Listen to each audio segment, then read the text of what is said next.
સુરત જિલ્લાના સાયણ ઓલપાડ રોડ ઉપર ટ્રક ફસાઈ પહેલા વરસાદમાં જ માર્ગ મકાન વિભાગની ખુલી ગઈ પોલ દેલાડ પાટિયા નજીક રસ્તો બેસી જતા ટ્રક ફસાઈ ગઈ। સાયણમાં નવી ગટર લાઇનનું કામ ચાલી રહ્યું છે। 2 જેસીબીની મદદથી ટ્રકને બહાર કાઢવામાં આવી। જુઓ આ દ્રશ્યો છે સુરત જિલ્લાના, જ્યાં સાયણ ઓલપાડ રોડ ઉપર એક મસ્ત મોટી ટ્રક ફસાઈ ગઈ હતી।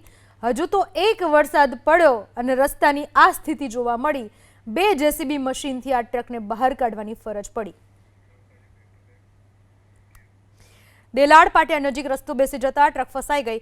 સાયણમાં નવી ગટર લાઇનનું કામ ચાલી રહ્યું છે। 2 જેસીબીની મદદથી ટ્રકને બહાર કાઢવામાં આવી।